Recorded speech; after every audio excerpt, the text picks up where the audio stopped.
Welcome to all in person and also all online. Thank you for being here. Boso, that is one way to say hello or a formal type of greeting in Potawatomi. My name is Adriana Black, and I am the founding director of the Odehmenan Health Equity Center, or Odeh Center for short. On behalf of my team, I want to welcome you all to our final Odehmenan Health Equity Speaker Series for 2024, Beyond Boundaries, Fostering an Inclusive Care Environment. This program is being recorded. Also, as we enter into the colder months, we will be providing masks for those that want and need them, as they remain an effective way to protect us all from the spread of infections. For a bit of background, Odehmenan translates to this heart of ours in Potawatomi. The Potawatomi people are one of the original peoples of the Chicagoland area and call this area their ancestral home. I want to give full credit, appreciation, and gratitude to Donald Parrott, our friend, language expert, and elder who has been on this journey of creating this space since its inception and has provided all translations. Today, I am joined by Dr. Leda Mugayar from the UIC College of Dentistry. She is also joined by two students, Myra Ahmed, a DMD AS4 student, and Joseph Davies, a DMD 4 student. Dr. Mugayar welcomes your thoughts throughout the talk and wants this to be a conversation. So please feel free to raise your hand in person or online, and she can respond to questions and comments as they come. With this dialogue, we will wrap up spotlighting UIC's 7 health sciences schools and colleges and the health equity work that they are doing. Professor Mugayar graduated in 1980 from the University of Campinas, Brazil, and has undertaken 4 different master's degrees: pediatric dentistry, radiology, and oral diagnosis, preventative dentistry, and special care in dentistry. Since her graduation, she has worked extensively with special care patients. Patients with special healthcare needs is her main area of expertise, along with pediatric dentistry. In 2000, she published a textbook on special care dentistry in Brazil, the first of its kind in Latin America, which has been widely referred to in many Latin American countries. She has also published extensively in international journals and scientific magazines. Professor Mugayar has been active in national and international associations related to special care in dentistry and played a leadership role in the recognition of the special care as a specialty in Brazil by the Brazilian Federation Dental Council in 2000. At that time, she was granted the very first title worldwide as a specialist in special care in dentistry by the Federal Dental Council. As part of her professional activities, she served as a council member for Brazil at the International Association of Disability and Oral Health from 1985 to 2006, and became president-elect and then president of International Association of Dentistry for Disability and Oral Health from 2008 to 2010. She was one of the founders and former president of the Brazilian Association of Special Care in Dentistry, as well as the former president of the Australian Society for Special Care in Dentistry from 2004 to 2010. From 2003 to 2011, Professor Mugayar was the head of special care department at Westmead Hospital in Sydney, Australia, a major area health and national referral center in the Southern Hemisphere. During this period, she was appointed faculty and course director at the University of Sydney, incorporating special care in dentistry into the undergraduate curriculum with clinical and academic activities. She also started and implemented the first residency program, Clinical Doctorate in Special Needs Dentistry at the University of Sydney, serving as its program director until 2011. Today, she joins us as the director of UIC College of Dentistry's Inclusive Care Clinic, which opened in March of this year. So without further ado, Dr. Mugayar. Well, thank you so much, Adriana, for it's a lengthy introduction because the date of birth is it's dated, right? But thank you so much, not only for the introduction, but for the opportunity for us to be here representing and talking on behalf of the ICC. Thank you for all of you that organized it. It's a pleasure being here. And what I want, as you announced in there, is just to have this as a conversation. I know we have many people in Zoom, and I appreciate a presence in person and in Zoom. It's a cold day, but you feel free to just raise your hand if you have any questions as I'm talking. I prefer this way to make this a conversation. And I also would like to introduce Keisha Davis. She will be talking with us as well. Keisha is a social worker, so I thought it was important to have her take in this presentation. And without further ado, let's talk about and share some information about the new kid in the block, on the block, right? We are the new child in the UIC family. So let's just share with you the information. What have we been doing? What happens in the clinic? How we operate there, right? You know, that is a very new kid on the block. Like ICC started on March 2024, 18th of March. If I'm not wrong, Dr. Ruan, was your son's birthday, right? 18th of March or close. So then we have not even a year, right? We are just trying to establish the clinic as such, create protocols, and better serve this population. So we cannot talk about the ICC without acknowledging the generosity of Delta Dental that made it possible, for their support and for their generous donation towards the clinic itself, to the construction and the implementation. And I need to thank the team. Some of them are here, the ICC team. Pardon me. We try to have as much as possible a friendly, happy environment. I hope the ones that they are here, they just corroborate with me on that, because the nature of our patients, it's difficult. It's difficult for them. It's difficult for us to be there every day trying to minimize the matters or the health issues they have, to make it a better experience for them. So here is our happy team, at least on the photo, right? And then there's a lot of controversy in how we call special needs today. So this special needs title, let's say, or definition has been changed all over the years, from handicap to special needs, special healthcare needs, and so on and so forth. I just want to clarify that when we say patients with special healthcare needs or special needs, this is still acceptable, right? We even have the Special Care in Dentistry Association in America, and they call special care in dentistry still.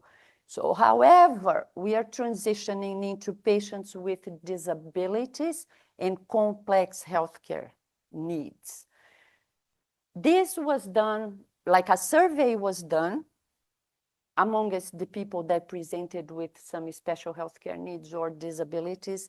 And the ones with the disabilities, they chose to be called the population with disabilities. So you are disabled. We were trying just to sugarcoat sometimes, but they want as it is. If you have a disability, you are disabled.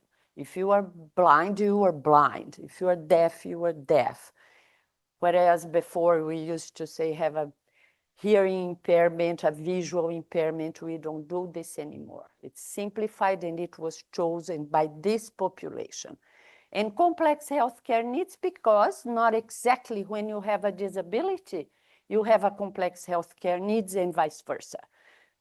Someone in a wheelchair, because they don't have a limb or they don't have a leg or they have any other problems, not physical problems, not necessarily they have a complex healthcare needs.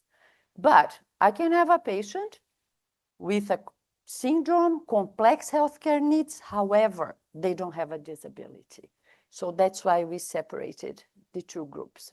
And they are under the same umbrella of special needs, right? Oops, Adriana, we stuck. We are stuck in here.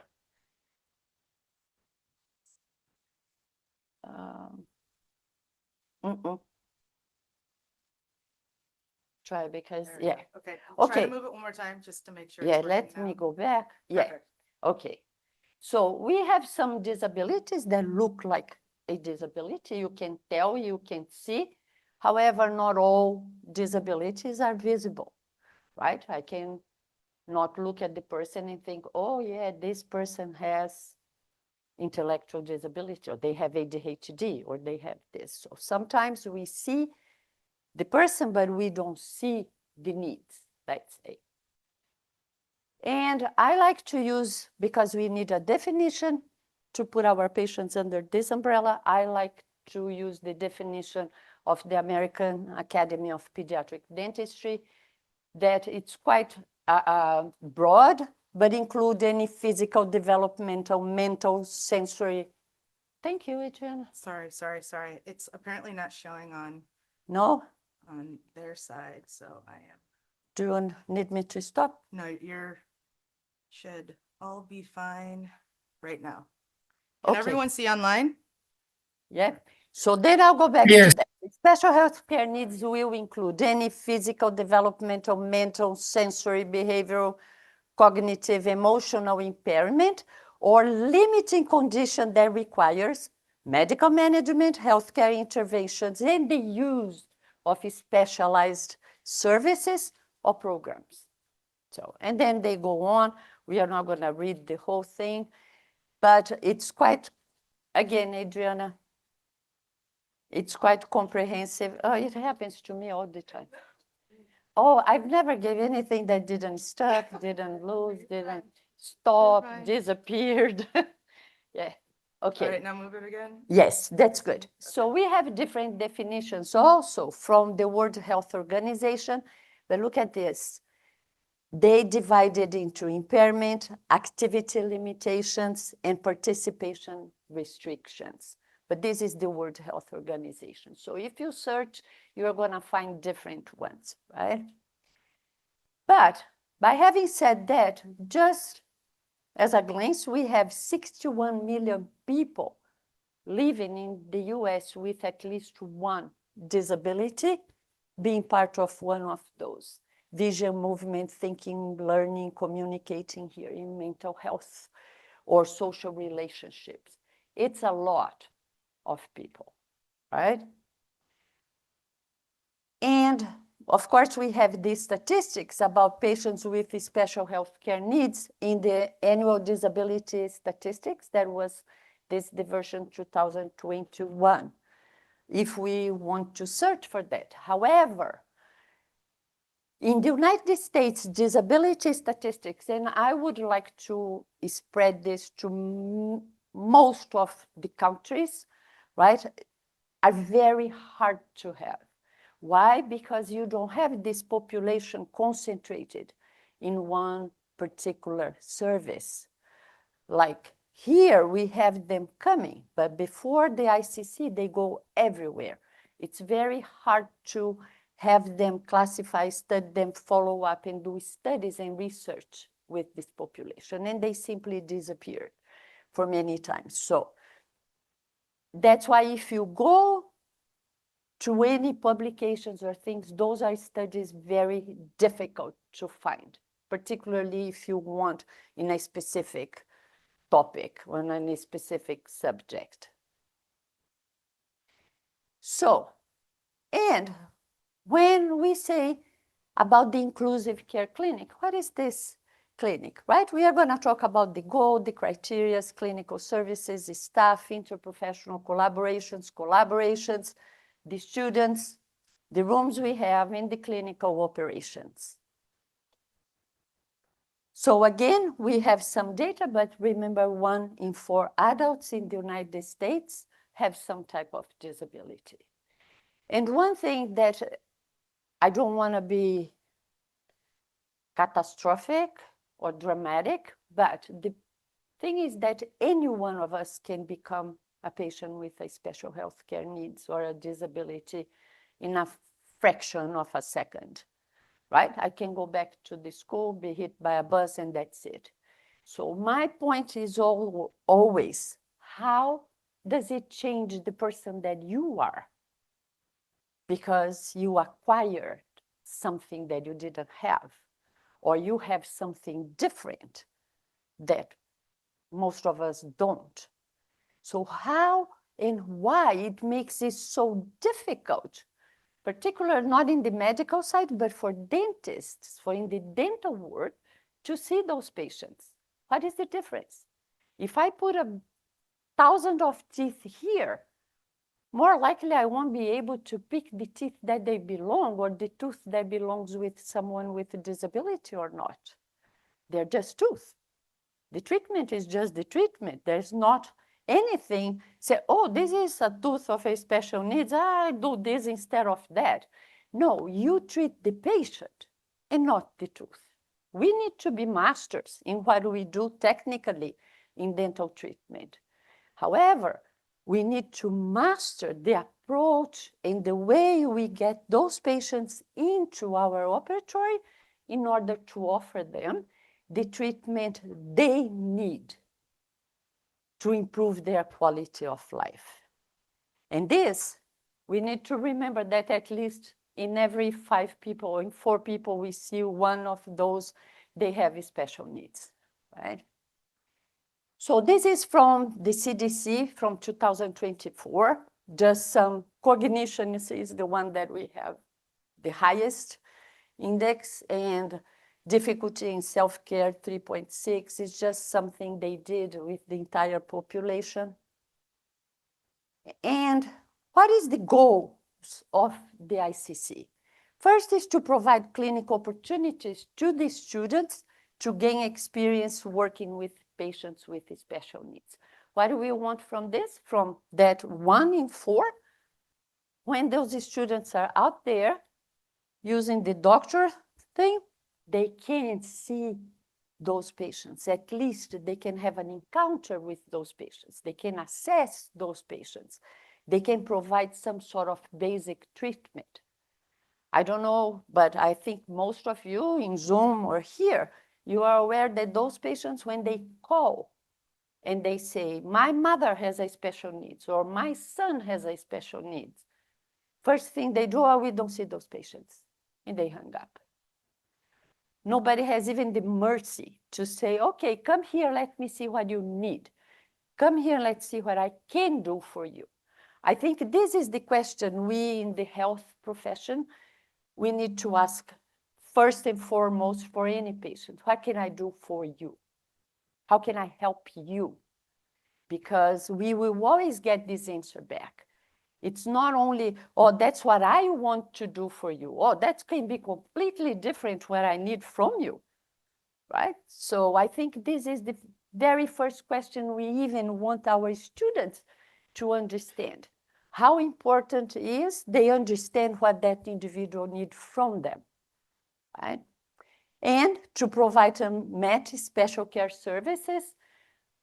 I can tell you that perhaps in the Chicago area, we don't have more than 5 dentists. Dr. Ron, correct me if I'm wrong, more than 5 dentists in private practice that see those patients, right?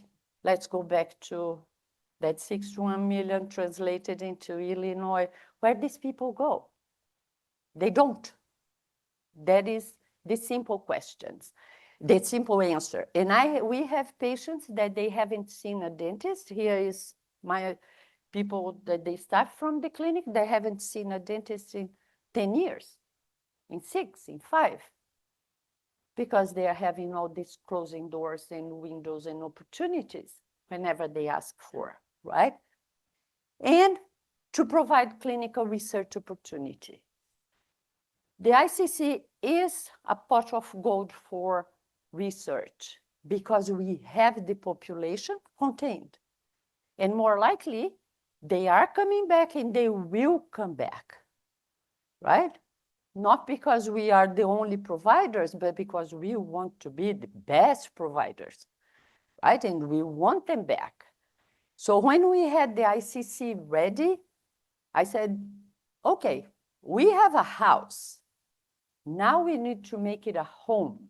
And I think when we talk dental home, that is in the American Academy, there's a definition for where the patients come for dental services, we want the ICC to be a dental home for them, to be somewhere that they come, they know they will be cared for, and they will be treated with compassion, with equality, with respect. That is what we all want anywhere we go, right?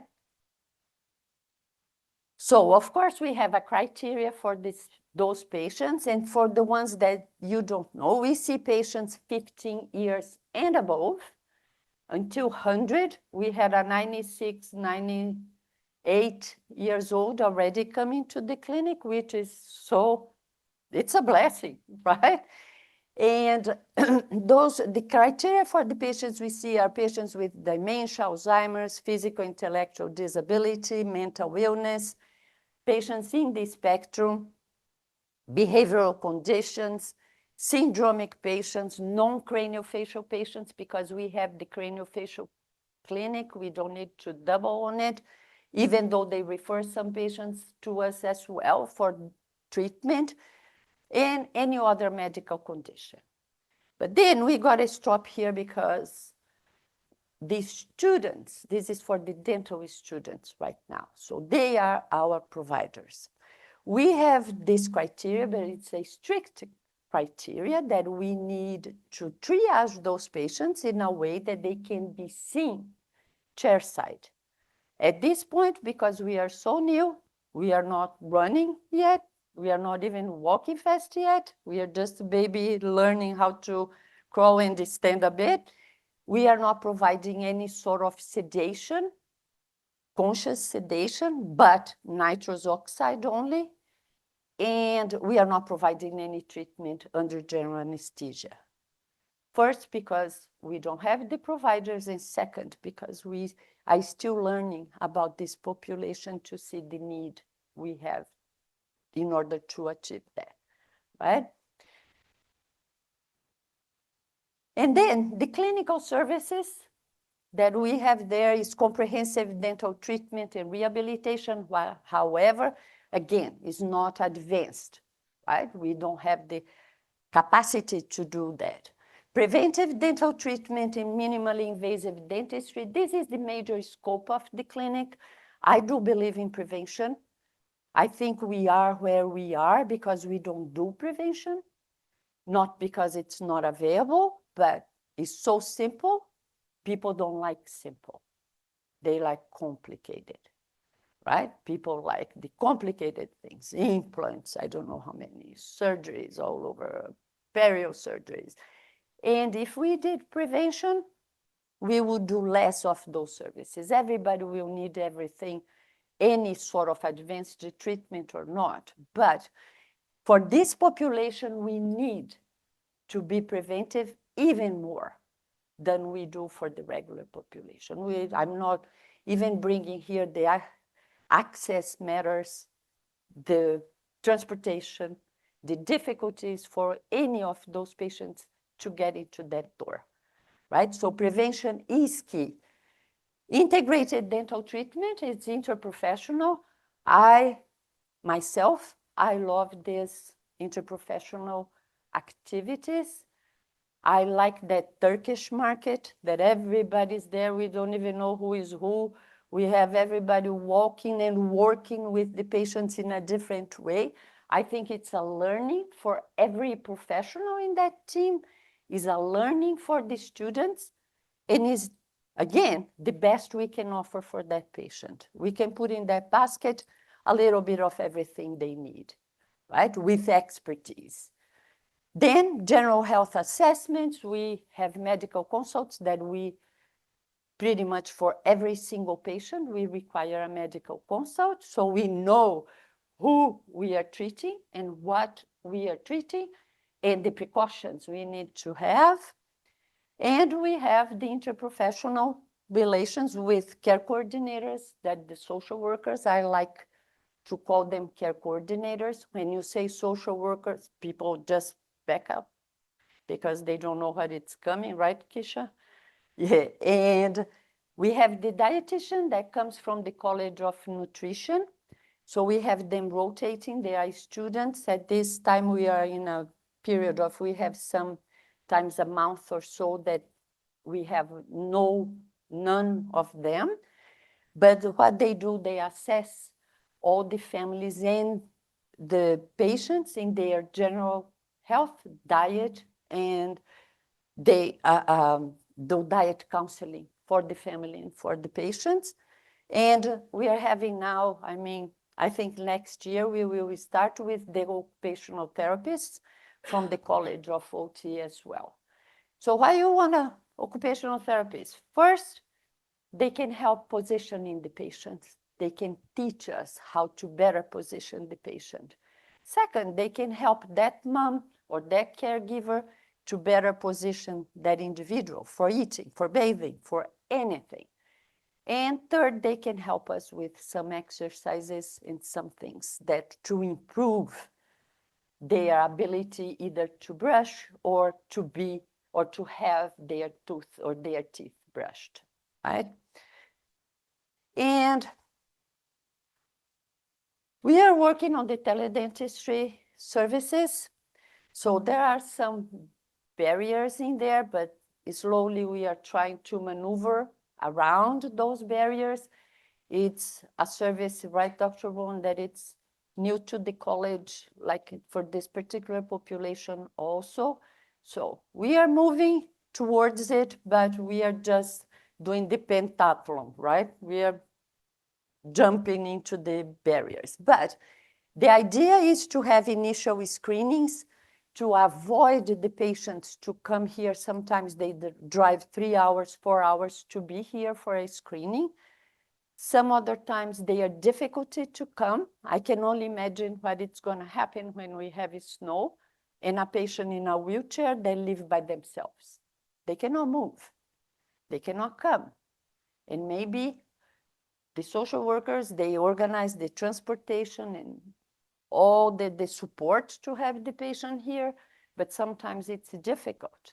So teledentistry would be helpful for this, and some sort of pain, tooth pain, not that we cannot diagnose, but you at least can assess and see if you need to refer the patient here, there, if we need the patient in the clinic. But so far we are not doing this, but once we have it settled, we are ready to go. We have a room for that with the computers and everything. So, and because I'm talking about all these services, this is Jada this is the last edition that just came this week. And I just selected 3 of the articles that I've read, of course, being the first one about minimally invasive dentistry. The second one, emergency department use for non-traumatic conditions for children with special healthcare needs. And the third one is teledentistry. Why I'm putting these articles there? I'm talking about the clinical operations. We cannot do anything without evidence-based, right? The research tells us that is a safe way to go. Or the research tells me, okay, it's safe up to here, but you cannot go further. Or the research tells me that we can research further on that subject because I have the subjects to do that, or I have that particular interest to be explored. And the highlights for each of those articles, look at this, more than $2 billion is spent on management of dental diseases in emergency departments in the United States, $2 billion. With the number of ED visits for non-traumatic dental conditions, like caries, doubling from 2000 to 2010. And then, according to the ADA, the American Dental Association, an ED dental visit costs $1,500 compared with $200 for a visit to the dentist. Why someone goes to the ED? Because more likely it's not going to have a dentist to see them, particularly with this population. And there's many studies done in Scandinavia. You know, in Scandinavia, they have 0 caries, right? For 100 years. They don't even know what caries is. You show them cavities, oh, good, never seen that. And they have those studies done throughout the years that optimal prevention for a child to be caries-free, because caries is 100% preventable. We don't believe it, we don't see it, but it is. Costs $100 per year per child. I'm talking, give me those $2 billion and I'll make it rain, right? So $2 billion, how many children can I sponsor to be caries-free? It's not that the money is not there. The money is just on the wrong pot, right? Going to the wrong way. And this is a black hole. You throw the money there, and those emergencies, you know what they get out of there with opioid prescription, painkillers, and not the treatment itself, right? And so this is to assure that minimally invasive dentistry, that is what we do in the clinic for the ones that they are not dentists. Those are, the patient has cavities, but we don't drill and fill. We just use other resources that is minimally invasive. We don't do anything invasive, just we do caries control and try to change the oral flora in order to do optimal prevention, to promote oral health, not dental treatment. They're two different things, right? I can provide the highest dental treatment you can imagine, the more sophisticated, and don't give that patient oral health.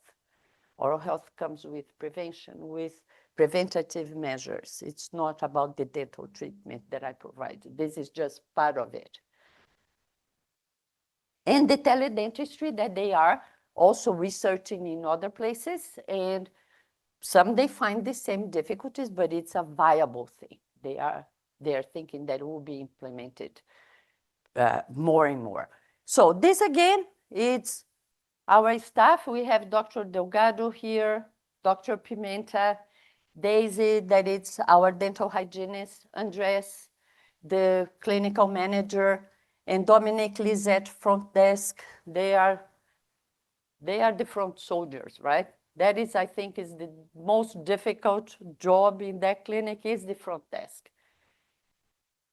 The phone calls are longer. The demand for the appointment is complicated. The organization, the way they have to book the patients. So they do a great job.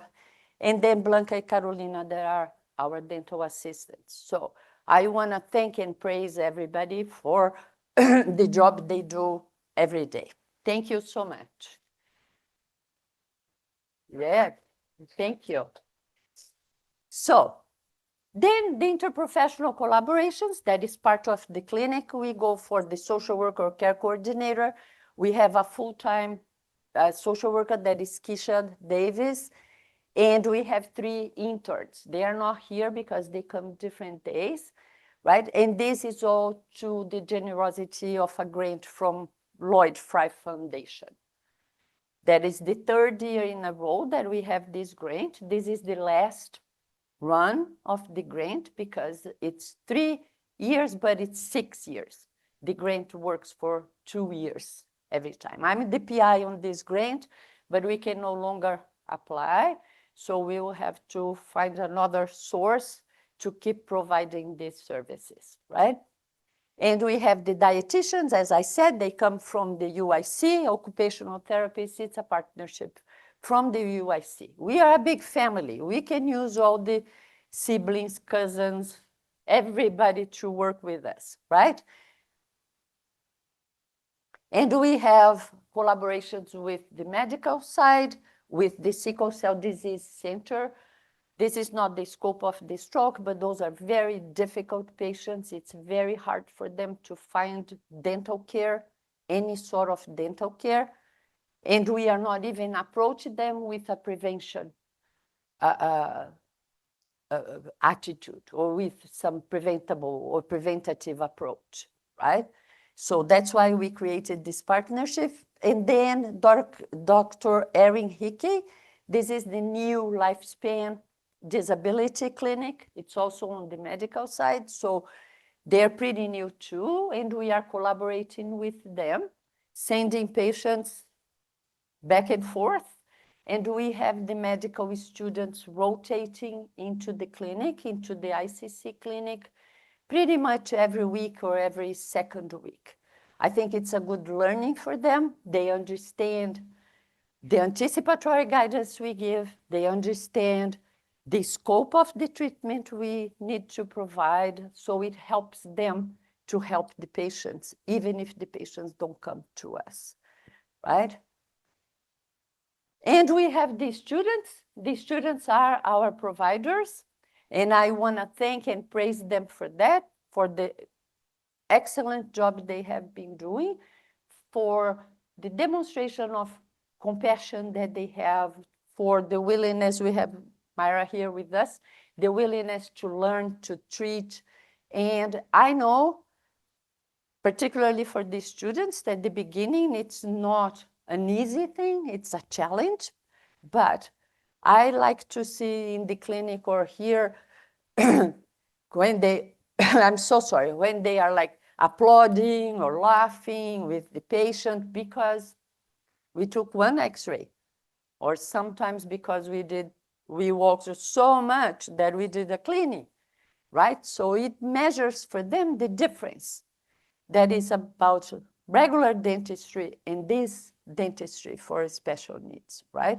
The achievements are so different, but they are no less than the other. It's just different.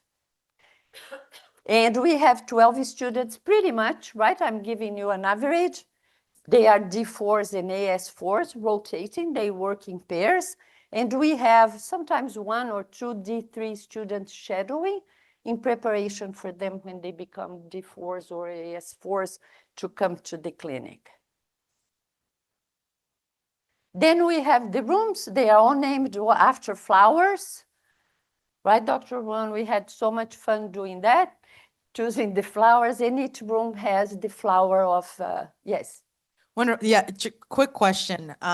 If you go back to the slide on the students, I'm curious, as you mentioned that this may be the first time that it may be challenging at the beginning to be in this clinical environment that many students have not seen before. Can you talk a little bit more about how you prep students, what kind of training they have, how you talk to them to be able to better prepare them for an environment that they may have not been a part of before? Okay, so this, again, I go back, it's a new clinic. So it's a new series of lectures for them as well, right? So what we did this first time was a series of 4 lectures that we talk about the classification of the patients, the approach, the behavior management, minimally invasive dentistry, a little bit of everything I brought in here for their general knowledge. And when they come to the clinic to start working, of course, we don't give them the difficult. We start with the screenings. We are there with them all the time to monitor what they're doing. It's kind of someone learning how to ride a bike, right? We go together, we put the wheel, then you keep together, you take the wheel and go together, they fall, you pick, and then until they go and wave goodbye, yes? So I think this is a process. There is no way you can prepare either a student or a professional to say, oh, they are ready to go to the clinic if I give 4 lectures. This would be so presumptuous, right? We cannot do that. But I think the preparation occurs as we go, right, Myra? Every day, every week that they come to the clinic, I think it first is to get out of your mind that you see the patient with the disability and what you think first, oh, I cannot treat this patient. Or that will be so hard, I cannot do that. Until you do it. And then you think, wow, I could do that. So they need to build up this confidence first by knowing that they can do it, right? In their D3 year, they have a session at La Rabida. They have a session at La Rabida Hospital, so they're able to begin learning and observing. This is the year before they get into your clinic, as well as rotating with one of our faculty whose entire practice is caring for patients with disabilities and advanced healthcare needs. So they have some observational experience too in their third year in those areas, plus also as a D3 student in this care clinic. Yeah. Good questions. And thank you, Dr. Ron. And I think they also have PBLs. They have some scattered things, but I think the hands-on happens when they come to this clinic, right? Like, I mean, this is only that. There is no, like, a walk in the park there. There's no exceptions. Could be more or less disabled, more or less complex.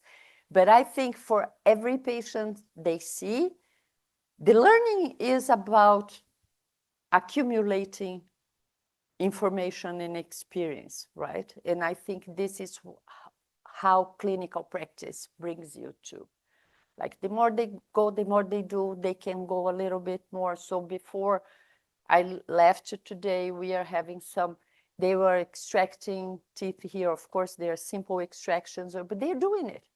When maybe you thought, oh, I cannot even look at this patient's mouth, right? And I think also the behavior management, the bond you create with the patient along the time. I think it's a full circle experience. And I can tell you by my experience, out of 100 something students, perhaps we are going to have 5 doing special needs there, out there, right? When they are in the jungle. But that's okay. If I have 5 out of 100, that's good.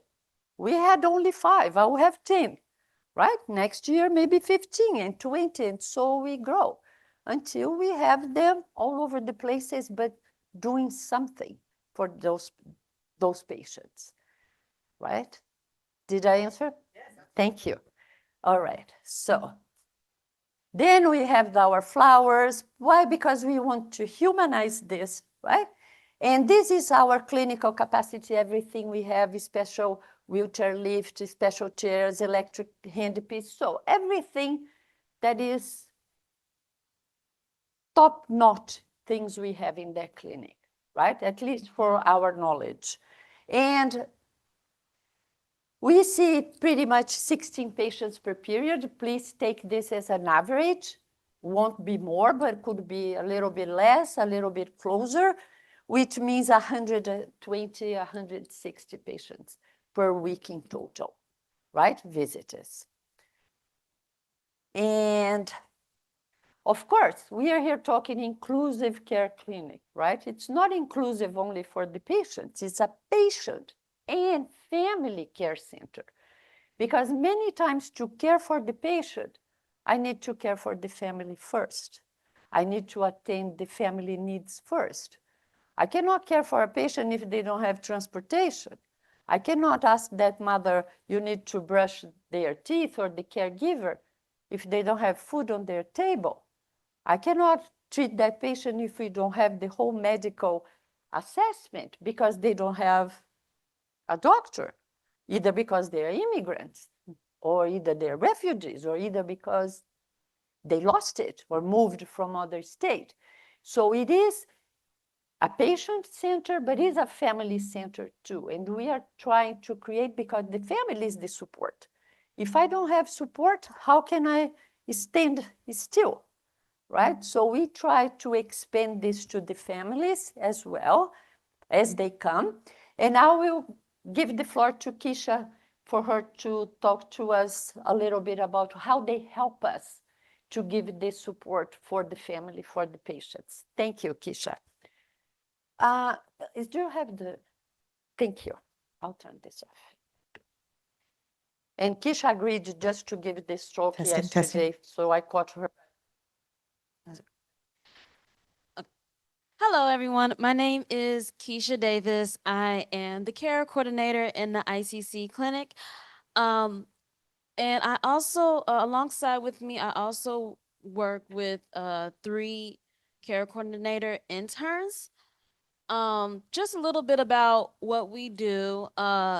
Monday through Friday throughout the week, we are available in the clinic, and we assess families social and psychological needs during their first visit in the clinic. And some of the thing and the way that works is we meet with them to briefly ask them some questions to better understand what their needs are and to help identify some of their barriers that they face with on an everyday basis. And we we use an intake form to gather their information so that we could contact them and follow up with them as needed. And some of the common barriers that we face with families is transportation. Sometimes families don't have reliable transportation, so it causes them to miss appointments or be late to appointments. And also, some families need primary care physicians and other healthcare providers, such as physical therapists, occupational therapists, and even counseling. We also help families maximize their health insurance by helping them find insurance, such as Medicaid, or even helping them learn how to use their benefits and help them understand what their insurance covers so that they're not paying out of pocket for things that they already have available to them. And food insecurity is also another um, area that we help with. We have a lot of families that need things such as SNAP or assistance with finding local food pantries and WIC services and other public benefits in the area. And once we finish speaking with the families, we use an intake form for them to complete, and we follow up with them and even if they don't have any needs, we still provide our contact information to them with our business card, just in case if they want to reach out to us in the future, because they may not need services at that very moment. But I have had families and patients contact me at a later date to reach out to me and ask other questions of how we can help. Thank you. Thank you. And then I think you guys do help with patients with mental illness to provide some psychological support or refer them to Yes. services. Absolutely. Yeah, that's another area that we help when it comes to if families need mental health resources and behavior resources such as counseling, we can refer them to other entities within their insurance and other healthcare providers. And also, if even though I mentioned that the meeting with them is very brief, if they need to speak and discuss longer than time permitted, we could speak with them in the consultation room to be in a more private setting because the clinic is ongoing with seeing multiple patients. We speak with them in the consultation room so that they can have privacy to discuss their concerns as well. Thank you so much, Kisha. We appreciate you guys a lot. Thank you. And well, and you would be surprised how many patients we have with mental illness, extremely phobia patients with extensive trauma, not only dental trauma, other life traumas. And so in many times the mothers are so exhausted that we need, again, to give them the support. And we have some patients that is from the LGBTQ population. So those are complex patients as well. They have a very complex psychological matters when they come and difficulties with dental treatment. So this is all to give them support to make it possible to get into the patient, right? Very good. So then this is Kelly, a Brazilian. So you see, we Brazilians, I'm Brazilian, we are very intense, as you can see. We are not like, hey, right? We are always very intense in our reactions, but this was when the clinic was ready, sorry. So this is when we started, right, Dr. Rowan? Yeah, there was nothing. It was built from ground zero. And so this is some glances of the clinic today. It's a beautiful space. It's very inviting. I think it's very cozy for us there. It's relaxing. We have wheelchair access in the front desk. And then all the chairs are those new breakers to make it easy for the patient to sit down instead of having like the leg straight, which is difficult. And then it stretches as a normal dental chair.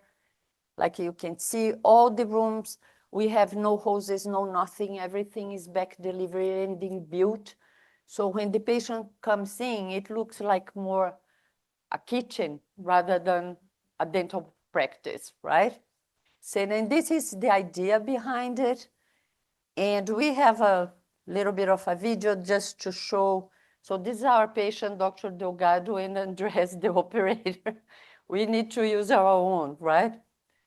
So just to show all the features of the chair. How much I have, Adriana? 9 more minutes. 9 more. Okay. This video, I'm going to cut it short, just if I can. I don't know. I cannot. You see, it all moves to stretch so the patient can be, yeah, and everything is inbuilt in there.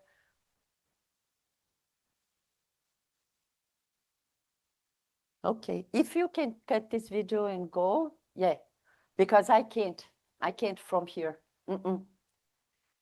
So then we put it all back together. So of course, when the students come, everything is ready for them. This is the nitros. We like to prepare everything for the students to make it easier. So this is the wheelchair room. Like it's a platform, a lift that the patient doesn't have to be transferred from the wheelchair. As you can see, they keep their own wheelchair and they kind of drive into the platform, and we can move that platform as a wheelchair. The platform itself is portable, is movable too. We can move the platform around the room, as we have to do many times when we have patients on a stretcher or in a gurney. So we need to move the platform to create space for the stretcher. And we have quite a few patients in a stretcher, right? So, and then this is how the platform moves. I'm gonna run the video just a little bit as well so you can see, right? Andres, you took so long to put it all together, this back part of the chair, that I'm like, all the time. Okay, but just so you can see, then, Adriana, we can, everything also is on a remote, right, to move the platform. So he's gonna secure the patient and do all these back adjustments, right? But we can adjust for any height, anything. It's just everything to protect also the patient and to give a comfortable position for the neck, for the body, because we have a gap, we have all the rolls and things that we put to give neck support, shoulder support, leg support, because they need to be comfortable. We are not showing all this there, but then, yeah, and again, Andres, you're so meticulous. I mean, you need to cut this. Sure, yeah, but then the platform goes like as a dental chair. That's okay. We can move because we still have this student. I don't want to, thank you, Adriana. I don't want, and then with the remote, he will move the platform all the way. This is something I always ask when you're moving the patient, even in a dental chair, just put your hand on their shoulder so they don't feel that they're falling. So it's just that pressure on their shoulder and they are good, right? So to move. Okay, you can move. Thank you, Andres, Dr. Delgado again. This is the desensitization room. This is my baby in the clinic. This is a room that with no, as you can see, no dental chair, is for desensitization. We use that room quite a lot for the patients with behavioral conditions. And the room is 100% soundproof. And we put the patients there, let them come down, find their own environment, no threatening, until they are able to be moved to the operatory. Sometimes in the same session, sometimes in a different day. This is the consultation room that Keisha mentioned. Oops. Then we have the lab. We have the X-ray room with a wheelchair proper for the patients that they cannot stand or we need to move them for a better X-ray. And then there's some of our patients. You forgive us some of those pictures. They don't have the goggles, the faculty or some, because we are just taking pictures. We are not actually doing treatment, right? And here is something, this was one of the most difficult patients we have in the desensitization room, worked for her. You know, Dr. Ron, this is the family, the first family that sent, the mother sent that email for that patient. And this is a picture that a grandmother gave to the students, a frame to thank them for treating their granddaughter. I think when things like that happen, it means that we are doing a good job. The students are doing a good job because a grandmother is not going to send a frame and picture as a gift if they're not happy, right? And this talks 1,000 words. And there's some patient data. In the first month, we saw 121 22 patients. And by the date, we have 111 referrals, 519 referrals. We screened 808 patients. We have active patients, 673. They are active. Treatment recalls or they are placed in our schedule some way, somehow. We have 606,092 procedures done in general, right?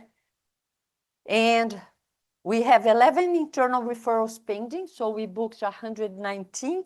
External, we have 212 pending. They are booked, the other half is booked. And here is some percentile that we just run as curiosity or as data, right? That we have been running monthly. Andres has been running those data monthly to see what we have been doing more, what is the demand for more, so we can keep track on this for the year, right?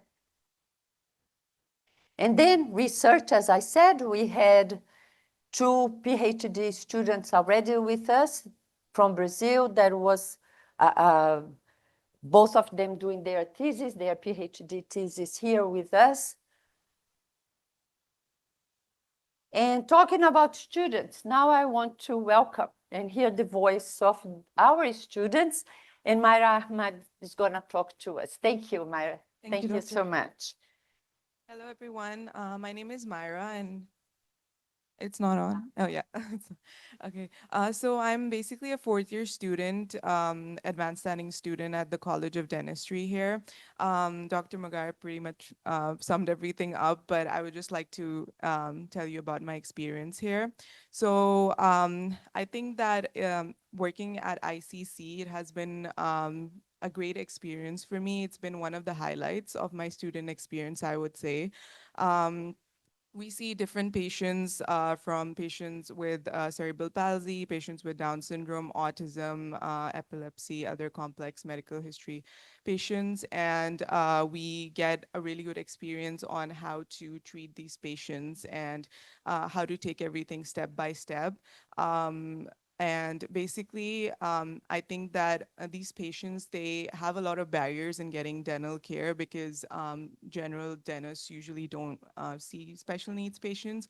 So we are able to learn and, grow, and we're able to kind of go in our practices in the future and be able to see these patients. I think every patient, no matter their physical or intellectual ability, they deserve to be treated by any general dentist.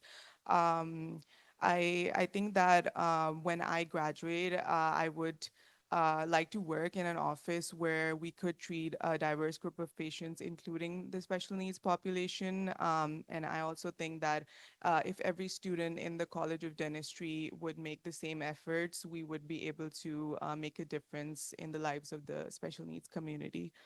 Um, yeah, that's it. If you guys have any questions, you can please let me know. Thank you.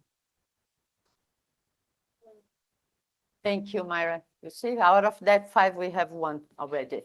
Thank you, Mara. So thank you so much. And then Joseph could not be here with us, and I want to thank everybody, but in particularly Dr. Rowan for her support and her passion to this clinic. Thank you, Dr. Rowan. Right, thank you so much. And then I just want to finish it up, walk together with you into the clinic. And then after that, I'll leave something on the screen that's contact information and things for the clinic. And I appreciate your presence, your attention for the Zoom people as well. But let's just walk together here. There's a place in your heart, and I know that it is love. And this place is brighter than tomorrow. And if you really try, you'll find there's no need to cry. In this place, you feel there's no hurt or sorrow. There are ways to get there if you care enough for the living. Make a little space, make a better place. Heal the world, make it a better place for you and for me and the entire human race. There are people dying. If you care enough for the living, make a better place for you and for me.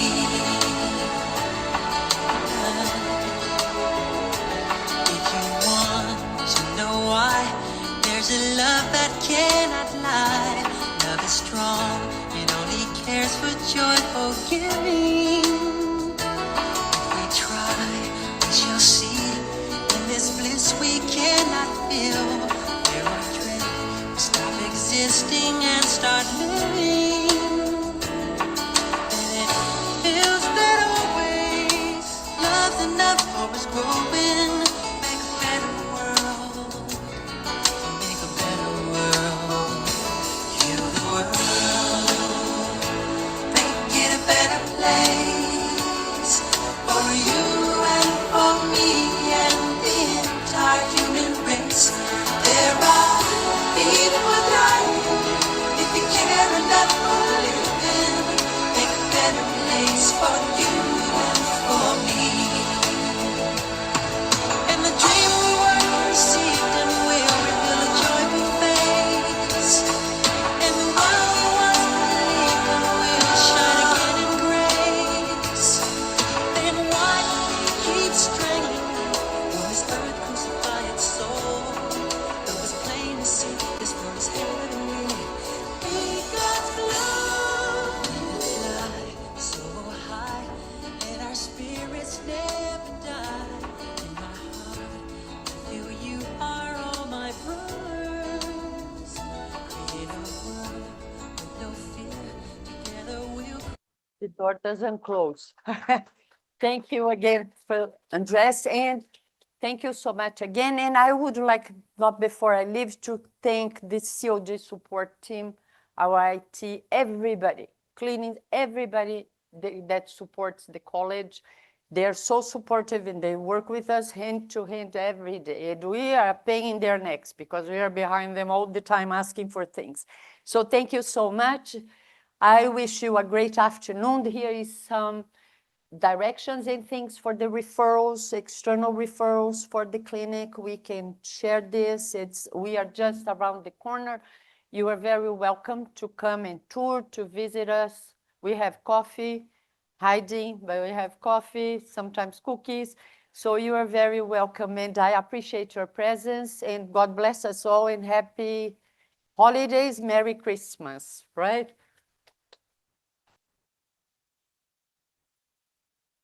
Yeah, and here is my email if you need some other questions. I know we don't have time, but if people have other questions, I'm very happy to know that. Wonderful. Thank you so much. Or miigwech. This is one way to express thank you in Potawatomi. It expresses a desire to reciprocate in the future. Miigwech to Dr. Mugayar. Miigwech to the Odeh Center team of Cassandra, Samina, and Makeda, and our OVCHA partners of Michael and Brian. And miigwech to all of you, both in person and online.